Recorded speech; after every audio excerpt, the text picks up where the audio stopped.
So hello everybody.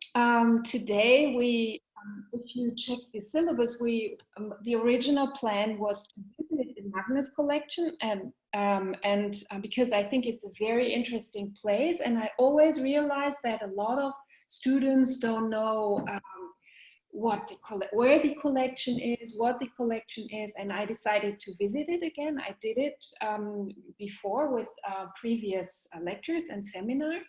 I thought that this session today is especially interesting because we talked in the last lecture on the very small minority of Germans. So I focused on Germany, not the occupied territory. So the minority of Germans who were somehow involved in protest or resistance. And it's always very important to me that it is a very small group, but nevertheless, I tried to show you the variety. So some of them were part of the resistance for religious reasons. Others came from the Communist Party or the Social Democrats. Others were like split-offs of the former parties of the Weimar Republic. And today I would like to introduce the Magnus collection and also discuss a little bit or to start to talk about anti-fascist propaganda. So this will be one of my questions at the end, if we should talk about political activism, or are some caricatures or cartoons or documents also sort of propaganda, but simply anti-fascist propaganda, or if it makes a difference at all to call it propaganda. So this was is an interesting question for me. I would also like to introduce Francesco Spagnolo, who is the curator of the Magnus collection, and he will talk about the collection and introduce the collection. Well, welcome everybody, and thank you, Isabel, for this wonderful introduction. As I speak, I'm also admitting people to the meeting, so I'm multitasking. As Isabel said, my name is Francesco Spagnolo. And please use the chat if there's any problem with connections, you can't hear or anything. Both Isabel and I can manage that. And we're co-hosting this meeting. And Francesco Spagnolo, my name. I'm curator, as Isabel said, of the Magnus Collection of Jewish Art and Life at UC Berkeley. I also teach in music and Jewish studies. And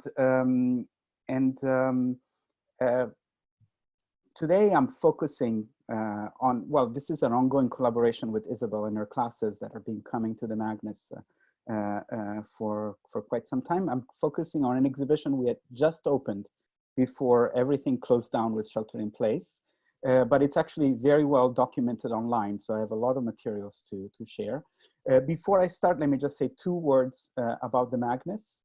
The Magnus Collection of Jewish Art and Life is one of the largest Jewish museum collections in the world. The 3rd largest in North America, and it's the only one in the world that's part of a research university. It started out as an independent Jewish museum in Berkeley in 1962, and in 2010, so 10 years ago, it joined UC Berkeley.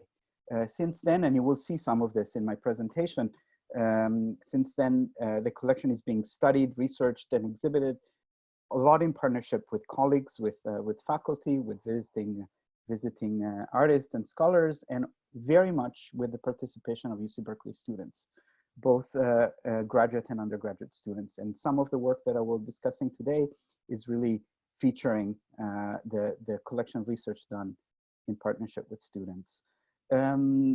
So 3rd largest museum collection in the United States means a couple of things. First of all, it means about 20,000 objects from all over the world. It's a pan-diasporic collection, art, material culture, archives, rare books. It's a very varied collection. It also means that it was the first Jewish museum established in the United States after the Holocaust, and also the first on the West Coast. So it's kind of an interesting place in terms of what it holds and its institutional history. And over the last 3 years, so starting in 2017, the Magnus was the recipient of 2 major gifts of art. that, as I've learned, I'm the curator, so I actually negotiated the gifts and made them happen. But as I learned, constitute 2 of the 4 largest gifts of art to the University of California, Berkeley, in its entire history. And one of them is the one I'm discussing today, is a collection entirely devoted to the artwork and archival materials and all kinds of documentation of a Polish-born artist by the name of Artur Szyk, and I will tell you more about him in a second. And the collection was brought to UC Berkeley in 2017, acquired by the Magnus thanks to an important gift, and I will tell you about that as well. And it comprises hundreds of artworks, and just recently we had opened the first ever exhibition about it. And the exhibition focuses on the theme of human rights. But today, for your class, I'm specifically focusing on some of the artwork in the exhibition that deals with the topic of propaganda. Artur Szyk was an artist, but also very much involved in an artistic effort to denounce the crimes of Nazis, fascists, their allies throughout the world.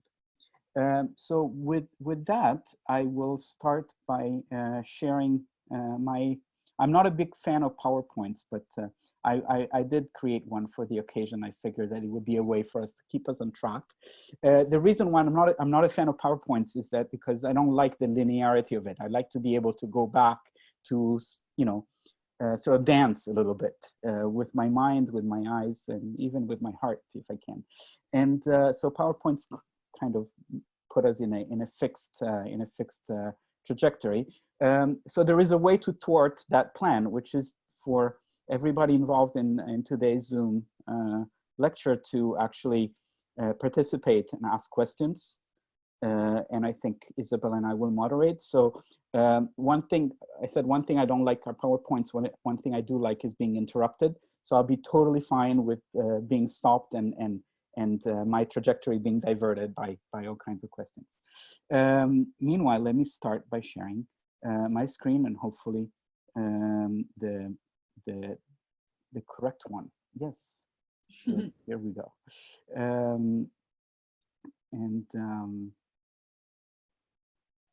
So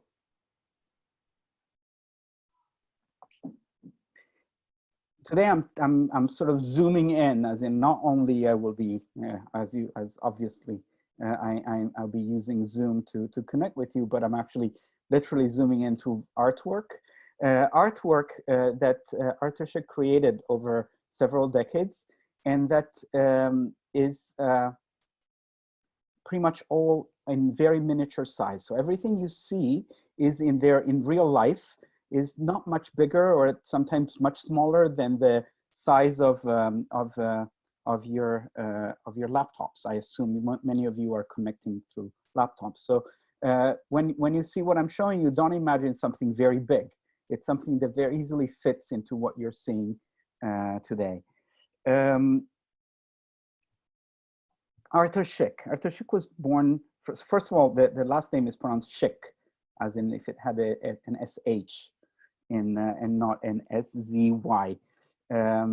Was born in Łódź, Poland. Łódź, an important industrial center. His family was a family industrialist. He was born in 1894. Very young age, he developed an interest and love for visual arts, and traveled to Paris and studied in Paris. And I'm just making sure that everybody's admitted to it. Yeah, there are a few more students joining in. So Isabel, you may want to help with that as we do this. His life was very much framed by the 2 world wars, by the collapse of European democracies.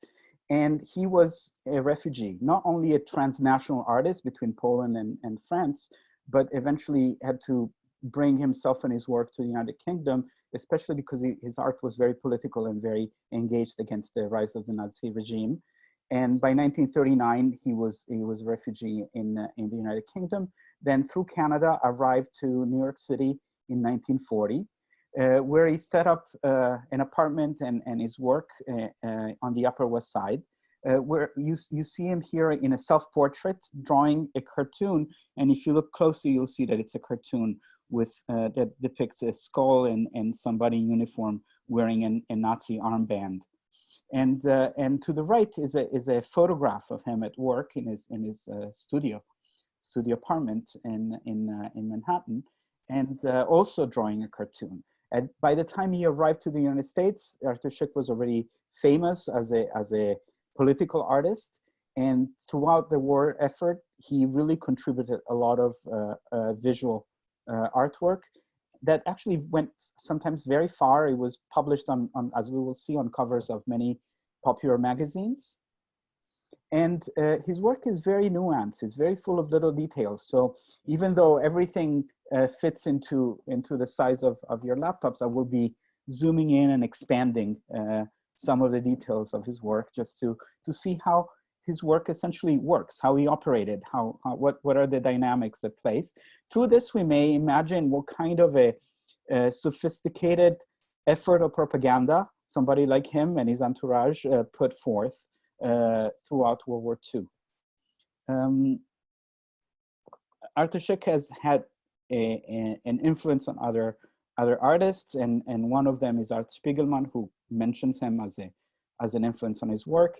And this is an interesting visual comparison of the characters coming out of the white page of the cartoonist, Szyk drawing them in these characters, in this case the horrors of the Nazi regime and its allies, going onto the floor, into a wastebasket, and sort of haunting his activity, just as the hard history of the Holocaust that haunts Art Spiegelman's life and work, especially Maus, seems to also come out of his drawing table. Arthur Szyk was also a specialist in hiding himself in plain sight. He's often present in the first person, sometimes wearing a uniform or different types of uniforms in his artwork. This is the cover of the Passover Haggadah. It's an illustrated text for the Jewish Passover that he published in London in 1939. And you see in the dedication page, this is to one of the dedication pages of this work, you see Arthur Szyk on the lower right corner and a little bit enlarged. And before we move on, I wanted to share with you some thoughts that I pre-recorded about the exhibit. The Toby Family Arthur Szyk collection at the Magnus comprises over 450 works of art and many, many items of ephemera and archival materials. We're presenting our first ever exhibition devoted to Arthur Szyk. We put a small army of students at work, and they helped with digitizing all the original artwork, taking photographs, mostly documenting the collection itself, but of course also shaping a narrative around it. The main work that we did in acquiring the Toby Family Arthur Szyk collection was to transform it from a privately held art collection into a publicly accessible one. So we're not gatekeepers, we're sharers of cultural content. The exhibition refers to digital tools in approaching Arthur Szyk's art as a digital lens. The idea of the digital lens is not just a perspective, but it's also a way to reconstruct the artist's own gaze. When the work is projected digitally with such high resolution, it increases the visitor's appreciation when they look at the original work. This exhibition already lives online and will continue to live on the web. At the same time, we're also looking into the possibility of this exhibition traveling nationally and internationally. So we really hope it will go places. And we do hope it will go places, but right now it only lives online. I mean, it's installed at the Magnus at UC Berkeley, but it's an exhibition that only lives online. As I was saying in my video, it's the first time that we really focus our curatorial effort on this collection. It was acquired in the spring of 2017, so a little over 3 years ago. And it was an unprecedented gift to buy art to the University of California, Berkeley. Here you see on your screen, you see the article from Berkeley News that highlighted this important gift. And it was a gift that actually enabled the Magnus to grow even further, because 2 years later, we were able to acquire another important archive, the archive of photographer Roman Vizhniak. that acquisition were very much shaped by the path paved by the gift to buy the Arthur Szyk collection. So we're very grateful to the Tobey family, Tobey family, and to the Tobey Philanthropies for enabling the Magnus to proceed and to be path-breaking in this effort. Here's some of the work done digitally to unpack Arthur Szyk's art. We'll be dealing with the original artwork in a little bit, but I just wanted to share with you some of the animation. This is done in Photoshop and After Effects in collaboration with students, and it really sort of highlights how Arthur Szyk works, and we'll be very much taking apart this artwork from the early 40s that shows the top of the Nazi regime. The exhibition is very much based on history and on the development and collapse of human rights. So in the red column, in the red parts of this column of this chronology, you see Arthur Szyk's lifetime. He was born in Łódź in Poland in 1894, moved around quite a bit in his life, and died very young of a heart attack in the United States in 1951, only a little over 10 years after he had immigrated to America. If you see, the bulk of his activity is actually framed not only by the general advancements for global human rights that culminated in 1948 with the Universal Declaration of the Rights of Man, but very much by the collapse of European democracies. This is a very short list of what happened in Europe after World War I. And these are all the countries that fell into fascist regimes: Hungary, Italy, Albania, Lithuania, and Poland until the mid-20s, and then continuing Yugoslavia in 29, Germany and Austria in 34, Bulgaria, Estonia, Latvia in 35, and so on and so forth, Greece, Spain, and Romania, until 1939 with the invasion of occupation of Poland and the beginning of World War II. So much of this artist's activity is framed by these dates and by these events. And throughout his career, he was extremely vocal in denouncing what was happening to the world and to democracy and to the ability of people to live together in a free world. To the point that if he had broader artistic ambitions before the 1930s, those ambitions were kind of almost completely diverted towards doing political work. As we will see, however, he managed to keep his artistry and his aesthetics into the political work that he did. So most of what he constructed throughout his career is extremely nuanced, very full of all kinds of artistic and cultural ideas. Before I go into the specifics of some of the artwork in the exhibition, again, as a reminder, the exhibition is called In Real Times, Arthur Szyk, Art and Human Rights. Here is a quick tour of the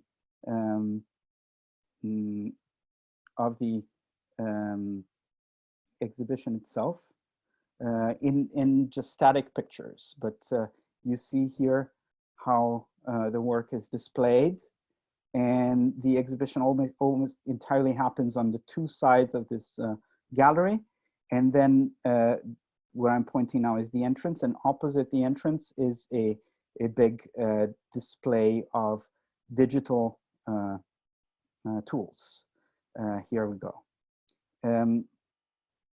There are two iPads, and one iPad, the entire collection, so not just what's in the exhibition. The exhibition has about 50 original artworks. The entire collection has over 450.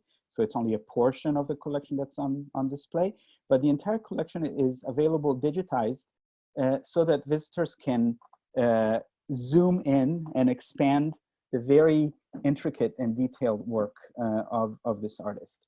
On another iPad station, the work that we've done with students of cropping, digitally cropping Arthur Szyk's artwork is made available so that visitors using a Photoshop Mix, an app that allows to create visual mashups, can actually create new artwork. And some of it is already available, and I will share links at the end of my presentation, is already available online for people to view. And we're also making all the cropped images available online these days. So there is a growing, in a way, it's an exhibition that continues to expand, even though it's the gallery are kind of frozen in this moment.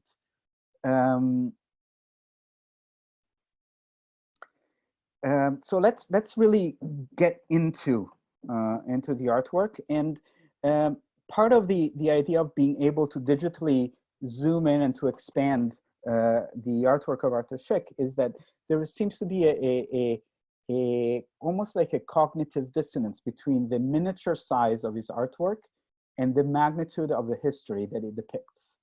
So it's very tiny, very precise, very methodical work, full of little details, but the themes that it's confronted with are absolutely incredibly important to this day. Just in terms of, and we'll talk more about this, but if you do a little calculation about which countries and how countries are proceeding in limiting personal freedom around the pandemic crisis we're living these days, you understand that certain aspects of fascism and totalitarianism are still very much at work on a global scale. That very same global scale that this artist was concerned for the better part of his production. Again, as a reminder, even though we'll be seeing things in detail, most of what you would see in real life in the original format would be not much bigger than your laptop screen altogether, and in many cases even much smaller than that. So a way in which Arthur Szyk contributes to denouncing the crimes of the Nazi regimes is, as he arrives to the United States, he's involved in a big effort to make the Holocaust known in America. It may be difficult to believe these days, but until the fall of 1942, when already millions of people had been murdered in Eastern Europe, most of the rest of the world was not really aware of what was happening there. I added here, and it's part of the exhibition too, a quote from Emanuel Ringelblum, who was an archivist who created an archive that was buried underground in the Warsaw Ghetto, and so part of it was recovered after the end of World War II. And he documents how in June of 1942, when the Warsaw Ghetto was in full function and killing machines were in full function in Eastern Europe, the English radio was able to broadcast a program that documented what was happening to the Jews in Poland. And even though we know that Ringelblum himself will not survive World War II, and many of the people involved in documenting the Holocaust and what was happening in the Warsaw Ghetto will not survive World War II, it's very emblematic what he writes. He says that basically, finally, we have achieved our purpose. Our purpose, that purpose was not the purpose to survive, but the purpose was to make history in the making known to the world. How does Arthur Szyk collaborate with the effort of making these events known to the world?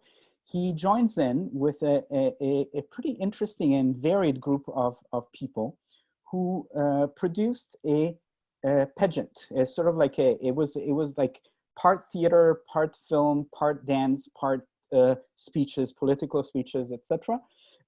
With the text written by Ben Echt. Ben Echt was an important Hollywood screenwriter who had become very active since the middle of 1942. After learning about what was happening in Eastern Europe, wrote an article denouncing the Holocaust, which was not yet referred to as the Holocaust, but Nazi crimes in Eastern Europe. And his article was picked up by Reader's Digest. So he went into America's homes and people started reading about it. And this was the fall of 1942.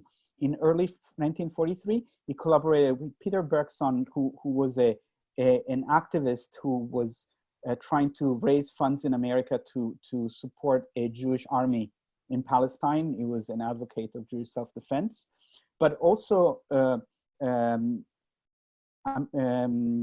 composer Kurt Weill, best known for the music he wrote for the plays of Bertolt Brecht, who was a refugee in America at the time and was beginning to write for Broadway, and others, and Broadway directors and stage managers, all kinds of people were involved in this.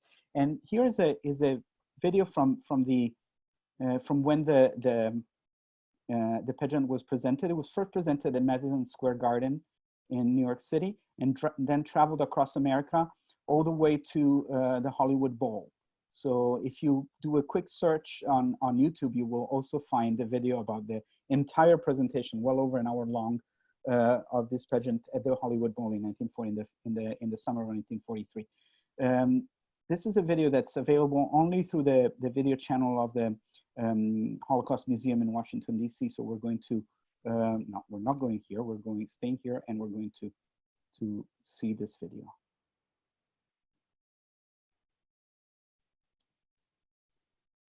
Provided the video starts. Let's see. Here we go. The pageant We Will Never Die is New York's Jewish protest against Nazi massacre. In Lublin, 500 of our women and children were led to the marketplace and stood against the vegetable stalls we knew so well. Here the Germans turned machine guns on us and killed us all. Remember us. And a great dramatic appeal is made as Paul Muni tells of Nazi crimes against helpless people. There are 4 million Jews surviving in Europe. The Germans have promised to deliver to the world by the end of the year a Christmas package of 4 million dead Jews. And this is not a Jewish problem. It is a problem that belongs to humanity, and it is a challenge to the soul of man. Then a lament for 2 million people.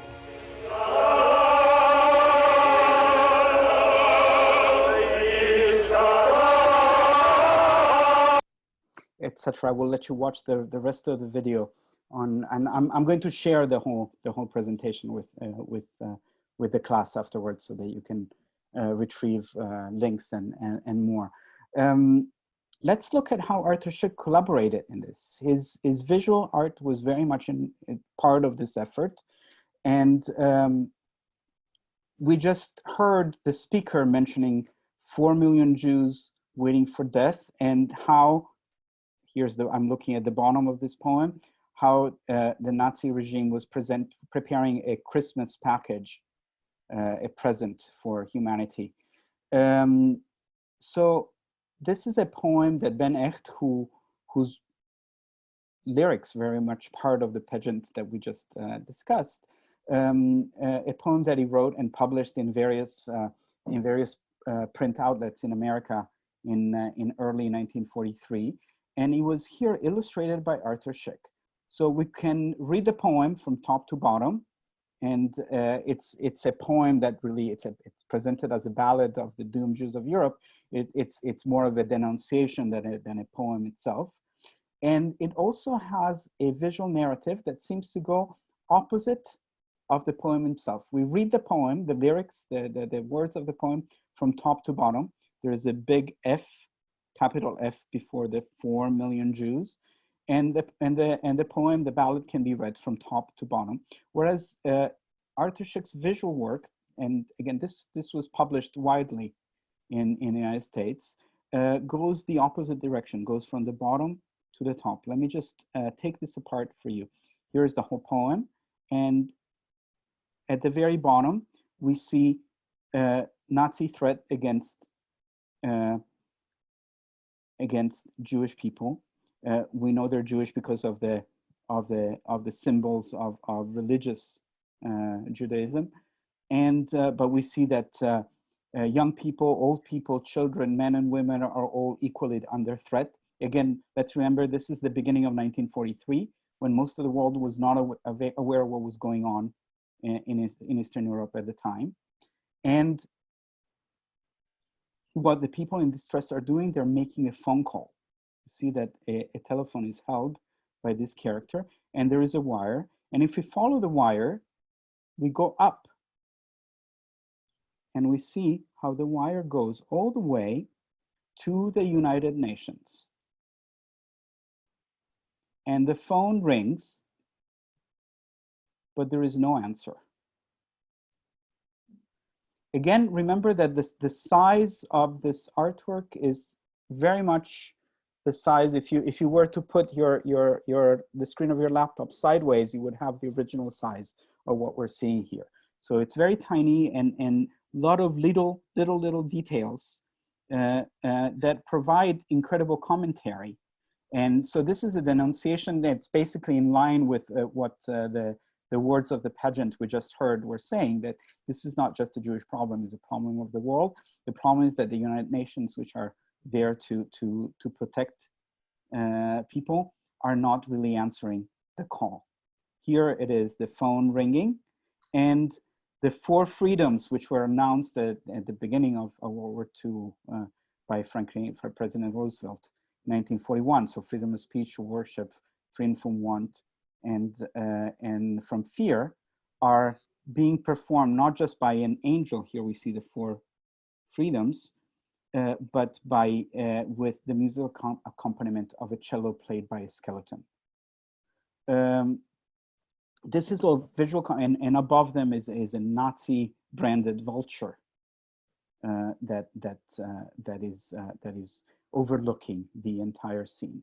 But this is a huge denunciation of passivity of world authorities vis-a-vis the beginning of a genocide. And it's narrated visually, as I was saying, in the opposite direction that the words of the poem, of the ballad are laid out.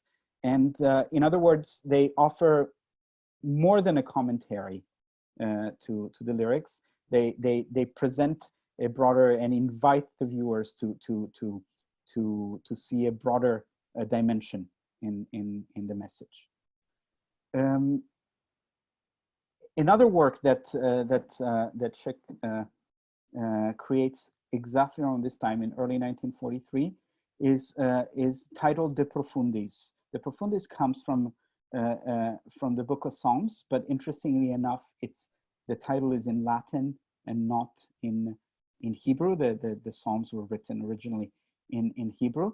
In other words, Szyk is using materials from both Jewish and Christian traditions to once again explain that the plight of Jews in Eastern Europe and the crimes of genocide that were being committed at the time are not only an affair of the victims themselves, but they are a matter for the whole world to ponder. If we go closer into this work, we see even better the various motifs, and especially a Jewish Christ. So it's a deposed Christ that's holding the tablets of the law with the 10 Commandments and with the beginning letters of the list of the 10 Commandments in Hebrew, next to a Jew wearing a head covering and holding a Torah scroll. In other words, the scrolls of the Hebrew Bible as they're kept inside a synagogue, all sitting on top of a pile of suffering and dying people. And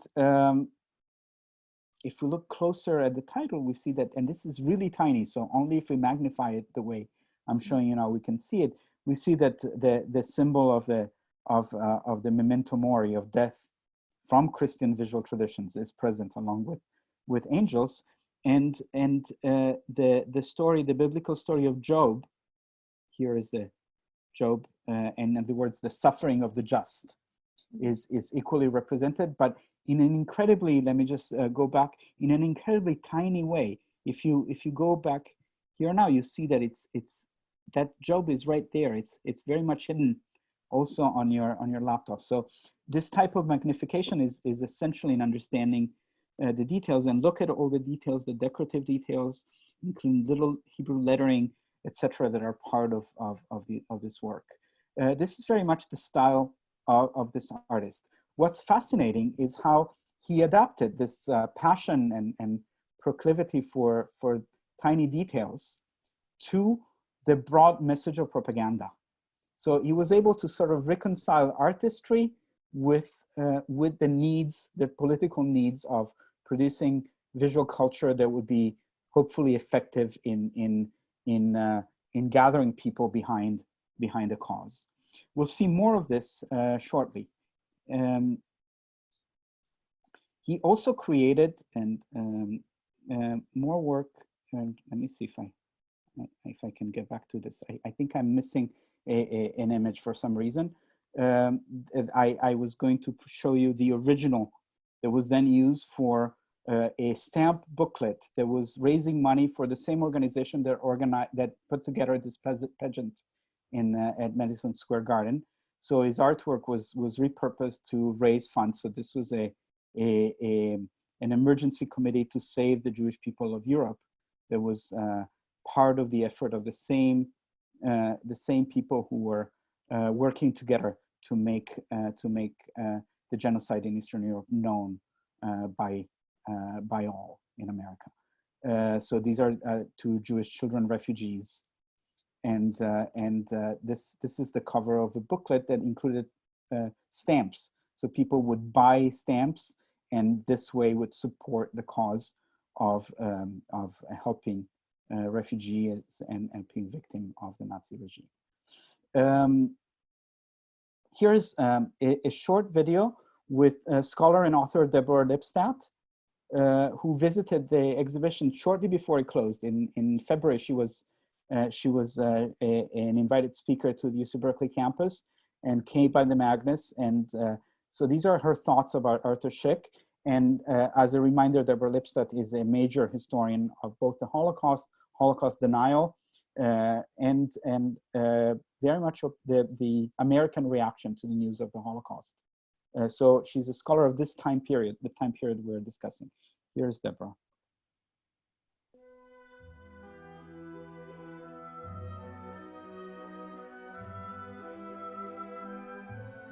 Arthur Szyk becomes a prime mover in the fight against Nazism and the fight against fascism in the greatest war effort the United States had ever undertaken. I think the work is very important. It shows the absurdity of anti-Semitism. It shows the horrific nature of anti-Semitism.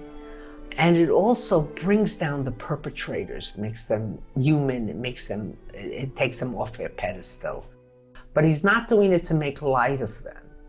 He's doing it to humanize them and say these men are not great leaders, but these men are small people who deserve to be seen in that way. What happens when a nation stops caring about what's done in its name?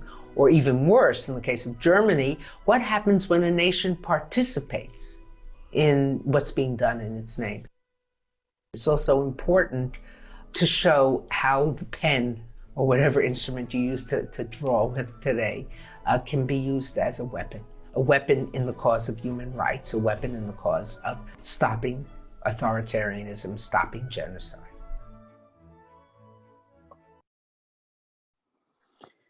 So we're even more grateful to Deborah Lipstadt for sharing her thoughts with us, because it's bringing our work back to life in a very real way. And I feel like maybe by watching this, all of you who are listening are logged in today will have almost visited the exhibition, although I have sincerely hope that we will soon be able to visit it together. Alongside the effort to make the Holocaust known, Szyk focused specifically on what was happening, and this was a few months after the pageant in Madison Square Garden was happening with the Warsaw Ghetto Uprising. You have a description from Marek Edelman, one of the few survivors of the military units that fought against the Nazis during the Warsaw Ghetto advisors. So this is a testimony from the late 1980s. Marek Edelman lived his entire life in Poland after World War II. And it's an incredible, heroic, and tragic story that, of course, hit the imagination of the world at that point, almost in real time, as news were being shared across the globe. And we see how Artur Szyk devotes his art to providing a visual record of the uprising in the Warsaw Ghetto. As you can imagine, images were not available. The only images that were available were the ones of Nazi propaganda. So in a way, these pictorial reconstructions, albeit fictional as they might be, were actually very much taken in real time. He painted the one on the left. Most of his media are pencil, ink, gouache, some tempera in the color work, but a lot of inks all around. And what's interesting about these portrayals is that they actually portray real people. They're real portraits of some of the military leaders of the Warsaw Ghetto uprising, and the various political components of the uprising are somewhat equally represented in these drawings. So they are a way to portray history in the making, but also a way to counteract the visual propaganda that was being churned out by the Nazi propaganda machine by providing alternative images, even though they're not real life images, they're not photographic images or moving images. They are images that are clearly aiming at portraying history in the making and reality.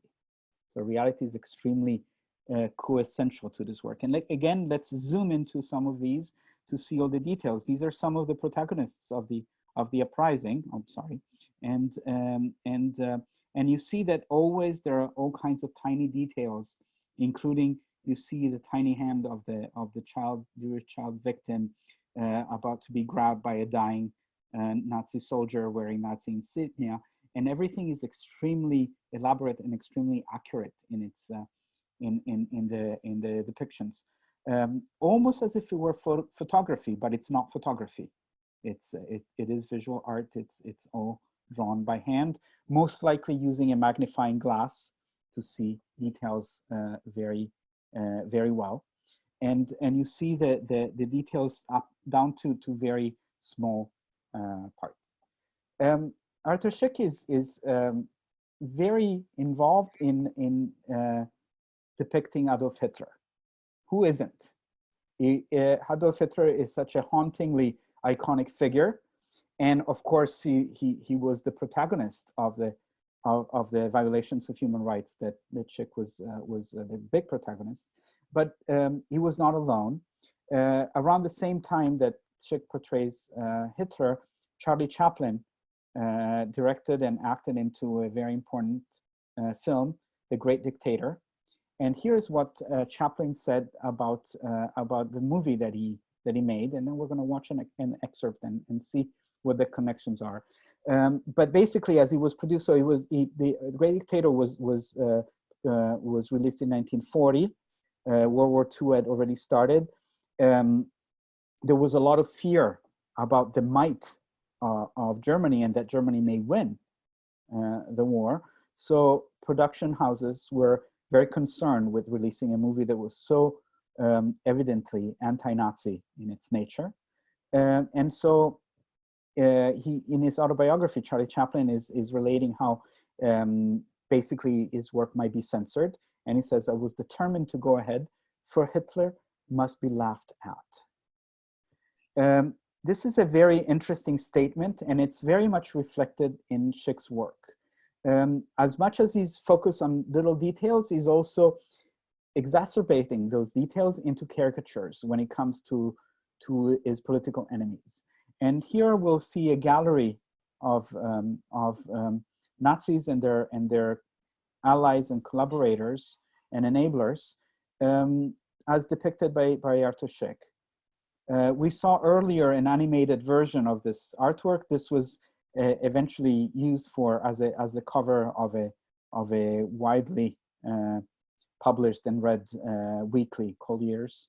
And we have many elements in this depiction, but I would like to mostly focus on the depiction of Adolf Hitler, who is, so this is 1941, so a year after the release of The Great Dictator, Chaplin's The Great Dictator. And Hitler is busy pinning Nazi flags on the globe. The globe has, and we'll see that up close, but has little banners that are being pasted on by skeletons wearing Nazi uniforms, including Nazi propaganda, and a quotation from Dante's Inferno, abandon all hope, those who enter here. Quotations from the anthem of the I think it's the Hitlerjugend as part of the globe. Nazi branded rattlesnakes, and of course the key characters of the story.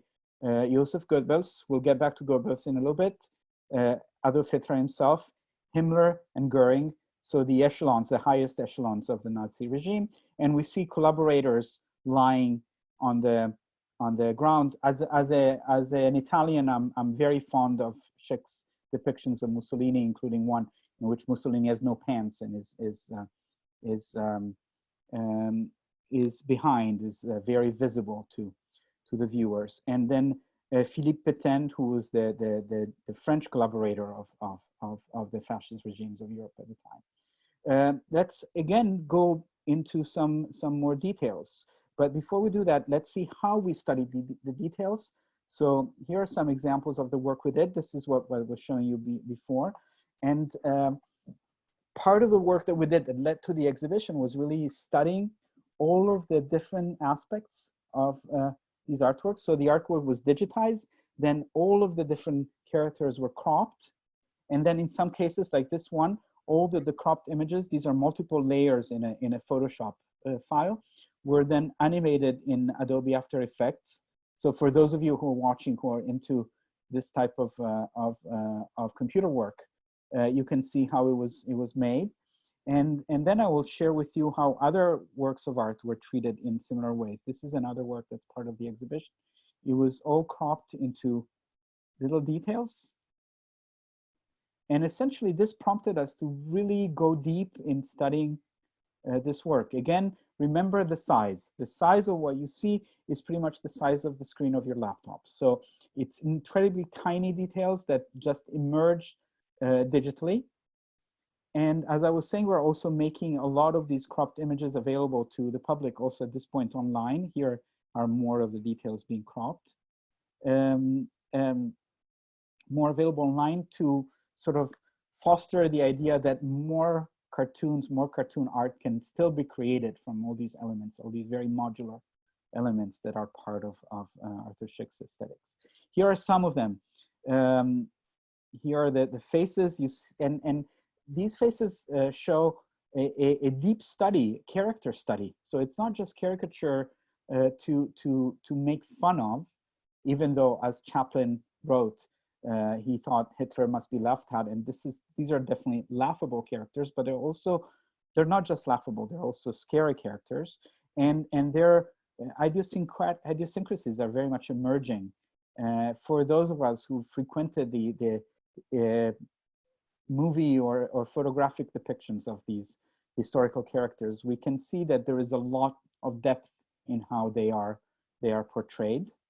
And you see that there are all kinds of little details in the artwork that, trust me, would not be visible unless this magnification that I'm performing for you were to be done. So, you know, insignia and medals and down to the smaller details of uniforms and different types of uniforms and so on and so forth. This cartoon was titled Madness. And here is a parallel between Szyk's Hitler and Chaplin's Hitler in The Great Dictator. Again, the year was 1940, Szyk is 1941. Strange, these strike leaders, they're all brunettes, not a blonde amongst them. Brunettes are troublemakers, they're worse than the Jews. Then wipe them out. Too small. carry you Not so through, fast. We get rid of the Jews first, then concentrate on the brunettes. We'll never have peace until we have a pure Aryan race. Climbs how wonderful. the curtains of his room, and then eventually plays with the globe. Not a blonde Europe, a blonde Asia, a blonde America. Blonde world. And a brunette dictator. Dictator of the world. Oh, sorry. Where is it? Here. It's always the trick. No, no. There we go.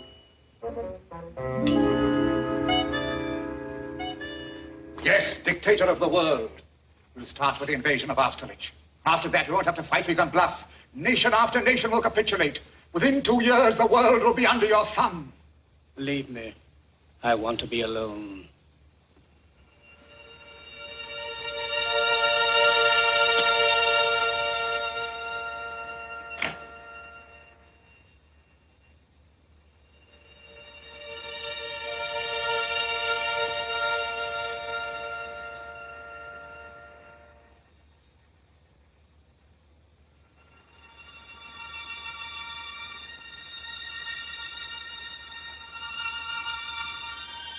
Out Caesar, out Nolus, Emperor of the world.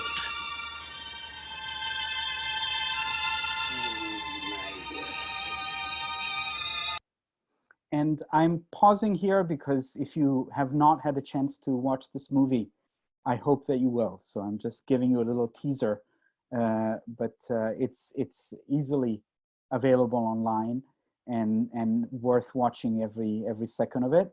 But we can see the direct visual connections between Szyk's work and Chaplin's work. But let's think more about this and how this imagination of Hitler is persistent in the present. First of all, in his autobiography, Chaplin also expressed regret for making the great dictator. Whereas the passage that I was quoting earlier is about him at the time that the movie was being produced, 1939, 1940. Here in his autobiography, he's talking about after the fact. And he said, had I known that of the actual horrors of the German concentration camps, I could not have made the great dictator. I could not have made fun of the homicidal insanity of the Nazis. So on the one hand, Chaplin was arguing that Hitler must be made fun of. And on the other, he's saying, maybe not. And this ambiguity is very much part, this haunting ambiguity is very much part of Szyk's depictions. But these images continue to have currency today. So here is a small excerpt from the movie Jojo Rabbit. And again, with our still Hitler in Arthur Szyk's imagination. Again, if you have not had a chance to watch this movie, another movie I highly recommend. So these are all movies that today's lecture endorses. We can talk about it with Isabel and what she thought about this movie, but here it is. No, not here. Just a sec. Let's see if I can get it to start.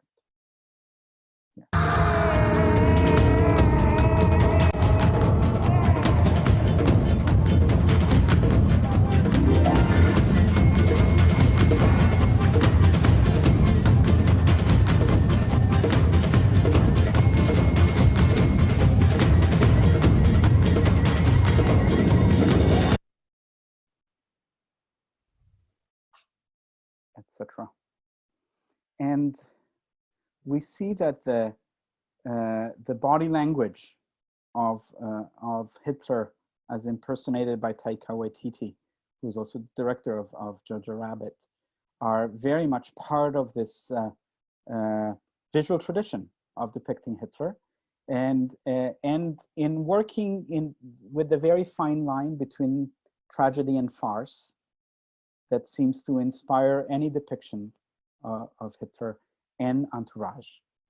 Szyk is also involved in critiquing and in a way studying Nazi mythology, especially Germanic mythology. And here is a very interesting example. It's again, a cartoon was published in Cosmopolitan. It's called pretty much Valhalla Incorporated. that would be a fair English translation of the title of the work. It appears on a panel here. And this is a work that depicts basically an updated version of Odin's banquet, but Odin's has become Wotan, as in the Wagnerian imagination. So Richard Wagner's operas, which very much in favor with the Nazi regimes, are evoked, along with the Germanic mythology that they already embodied. Except most of the characters are, again, the ones that at this point have become familiar faces in the cartoons we've seen thus far. We have, and we'll get back to him, a little Goebbels serving sausages. We have Goering, Benito Mussolini, Adolf Hitler. In the back is Marshal Pétain cooking in the kitchen. And then the hierarchies that had made the rise of the Nazi regime possible in Germany are also part of the banquet. And let's look once again at some of the details here. Here are Mussolini with a nice pig's head next to him, carrying and serving the table. Hitler is serving beer, and the beer mugs are branded with swastikas.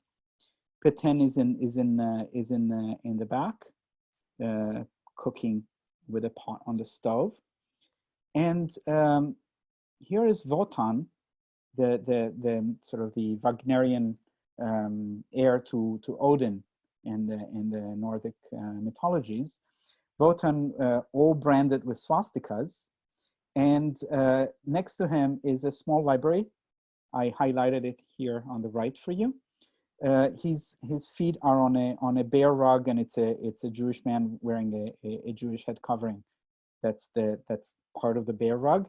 His left foot is on Heine's works, in other words, stomping on the German Jewish literary and cultural heritage.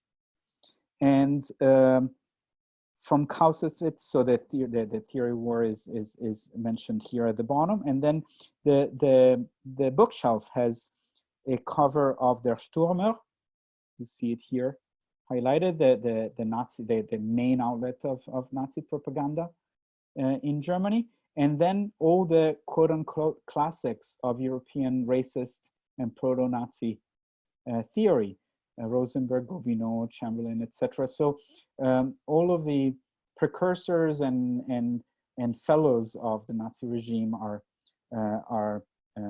highlighted here. As you can see again, and again, we're talking about a very small size in the original artwork. All the elements are again present, and think about this work appearing in a major press outlet in America, and denouncing Nazism and its ideologies in a very nuanced and very meticulous way. So it's a form of propaganda that's also kind of culturally very elevated. It's not just punching to the gut. It's not trying to only denounce crimes, but it's also trying to expose the issues embedded in a whole way of life, in a whole world. Francesco, could we pause for a moment? Yes, I'm actually almost done, but I just wanted to share the echoes of this in case you think, and this is my last piece of evidence, so I am actually done, is that if you think that all of these elements, Goebbels, Wagner's music, are only a thing of the past, well, you may want to rethink that. This was in a news cycle only a couple months ago. Essentially the equivalent of the Minister of Culture for the right-wing regime in Brazil released a video in which he based his vision for the arts in Brazil upon a speech by Joseph Goebbels. And the video had a soundtrack of Wagner's music. Eventually, Roberto Alvim, the culture chief of Brazil, lost his job because of this, but only because there was a huge pushback. So it's a story that can be easily retrieved from the recent news cycle. And Euronews did the helpful thing of both translating and pointing the correspondence between this modern speech in Portuguese, Brazilian Portuguese, and Goebbels' original words.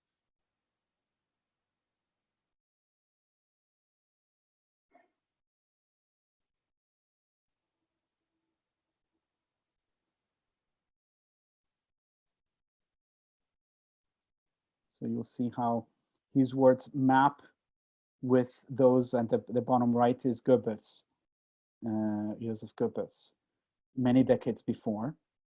There is a striking coincidence. And then we will shortly see the actual video. Here we go. A arte brasileira da próxima década será heróica e será nacional. Será dotada de grande capacidade de envolvimento emocional e será igualmente imperativa, posto que profundamente vinculada às aspirações urgentes do nosso povo. Ou então não será nada. Etc.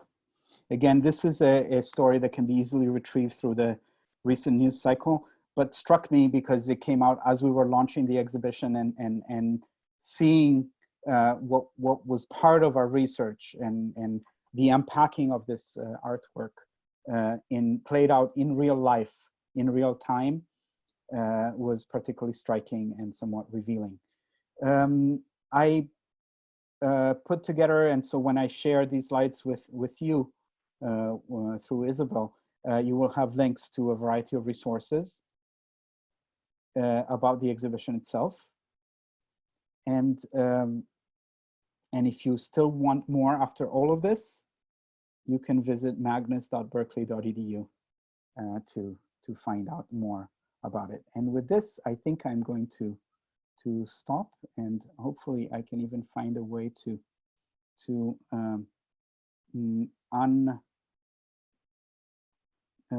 unshare my screen. And okay, here I am. You go again. Thanks a lot. You are absolutely welcome. If it's okay with you, I read all the questions that the students prepared. Some of them refer to the Magnus collections, others refer to the cartoon madness. And you already explained a lot of things, but I would like to give the students the opportunity to address. Absolutely. We have just the time to do that. So are you reading the questions for me? No. I'm waiting now if someone will. We're hoping that somebody will unmute themselves and ask a question. I'll ask a question. Please. Can you say who you are? My name is Jasmine. Hi, Jasmine. I was just wondering, like for you, like a personal question to you, like what made you like so interested, like in this? Like what made you like? In what exactly? Because it has many parts. Like like for example, Arthur. I don't know. Arthur Szyk. Yeah, Szyk. What made you like want to like study this stuff, like just like the Holocaust? Yes. And, like, well, you know, I guess that the general issue of human rights is one that is, if the question is personal, that's very dear to me for a number of reasons that are both personal and professional.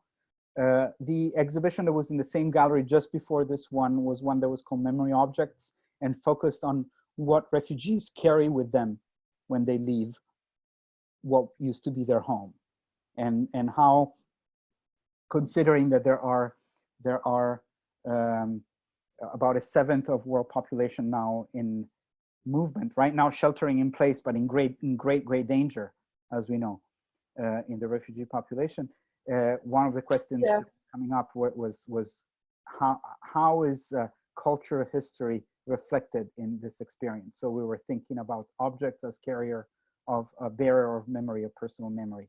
That being said, as I was saying at the beginning, this was an unprecedented gift to UC Berkeley, so it begged that I'm talking about the Arthur Szyk collection at the Magnus.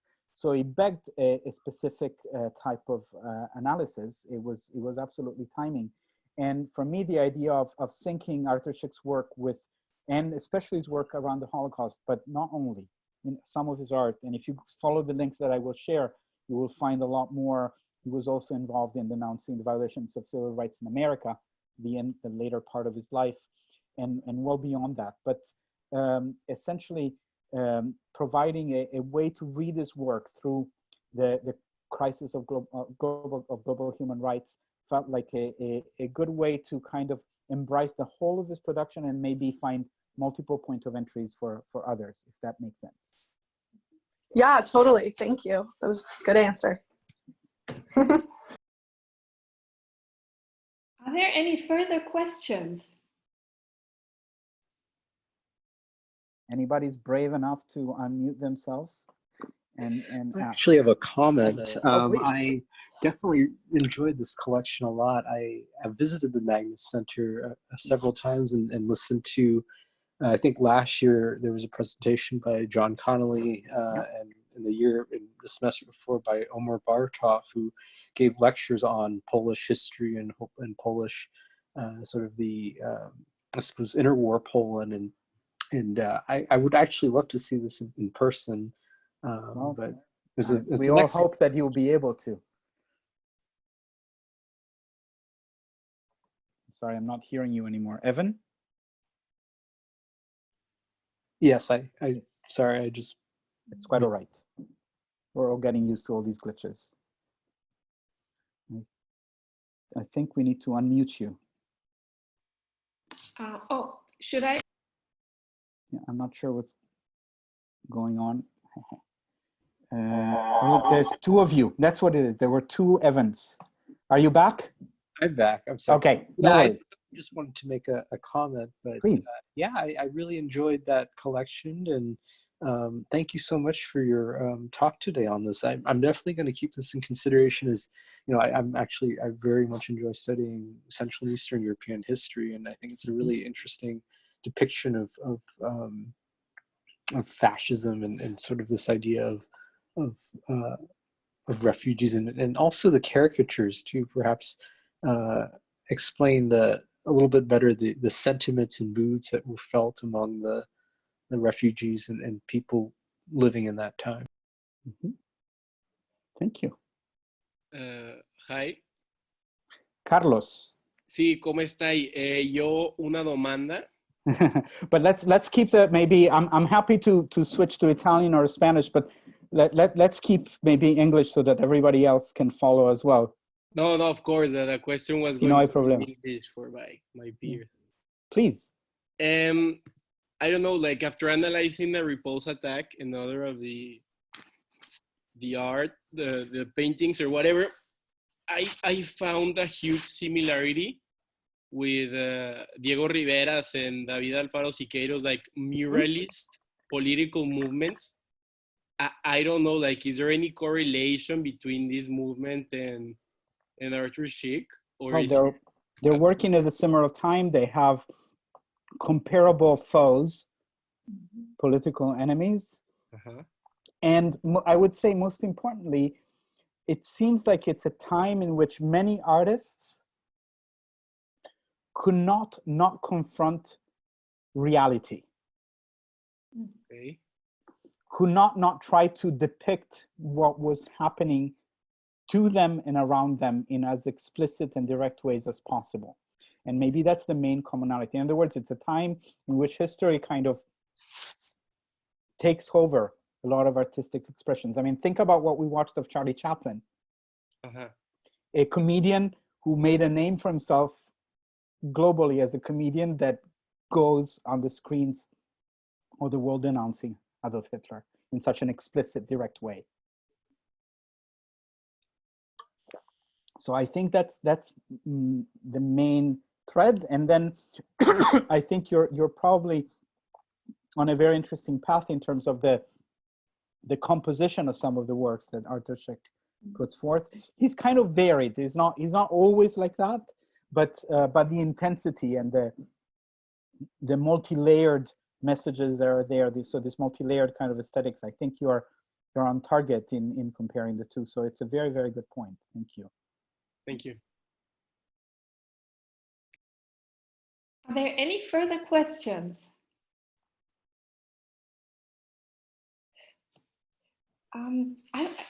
I don't know if students really like this, and sometimes I like to pick some of the questions because I think it's really interesting. I'm not doing this because I think, oh, this was an excellent question, and all the questions I'm not addressing, they were not good. This is not my intention. But I wanted to, I don't know if Nelson is among us or is with us.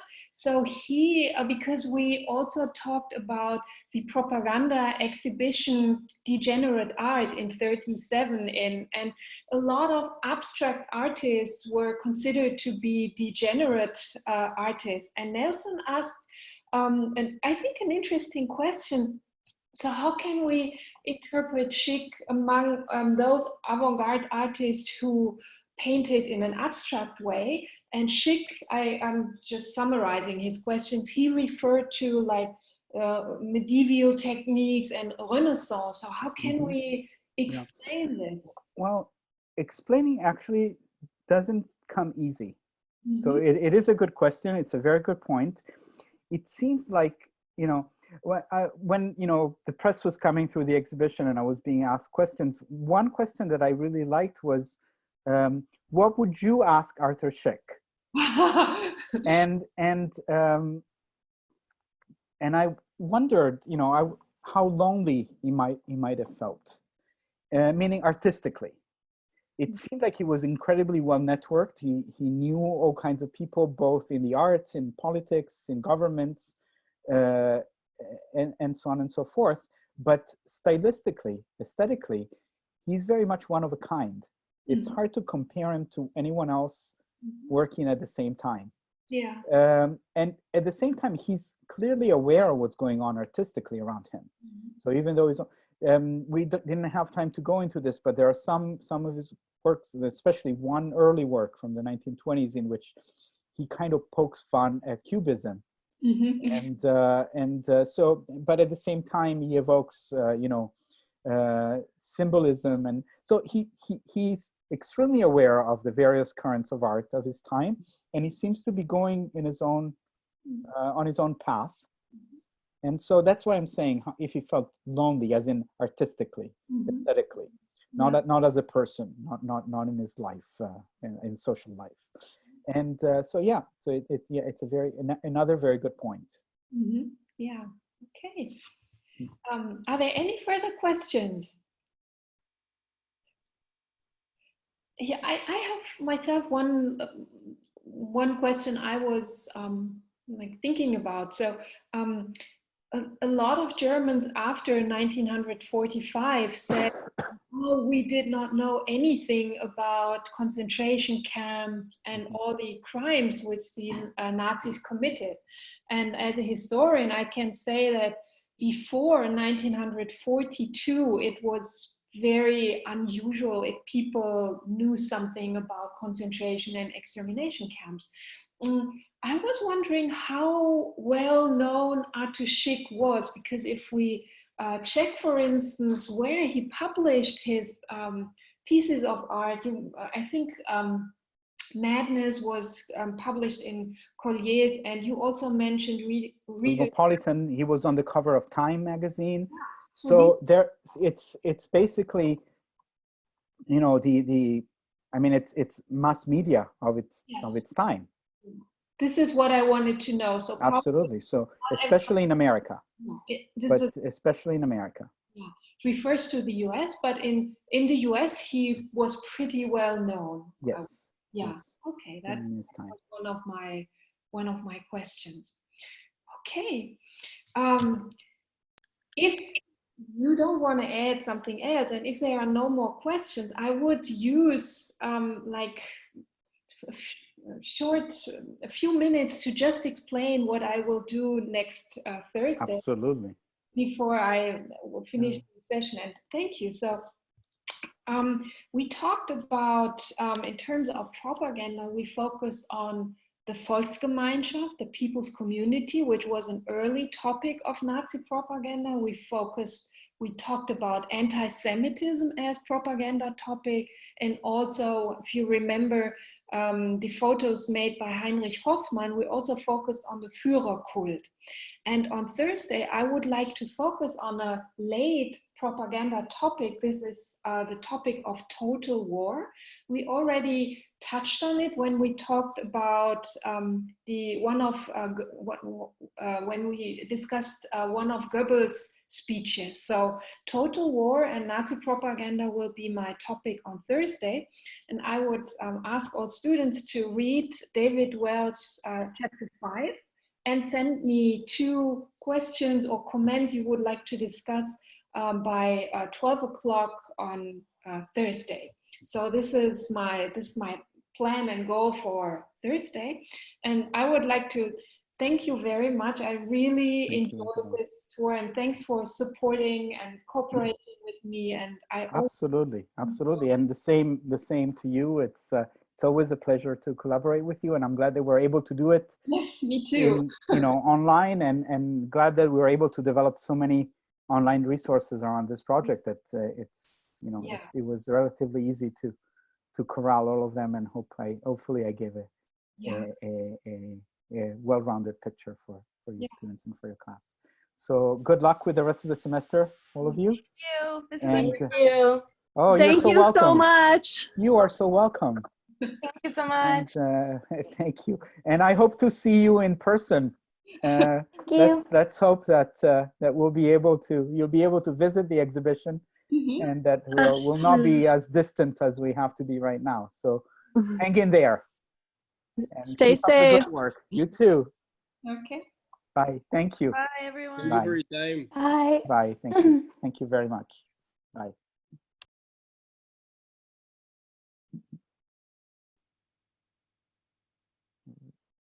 Okay. Okay. Well, Isabel, thank you again incredibly much. And I will share the recording with you once I get it from the cloud. Wonderful. And I will upload it to B-Courses. Fantastic. Okay. You take care. Be well. Bye-bye. Bye. You too.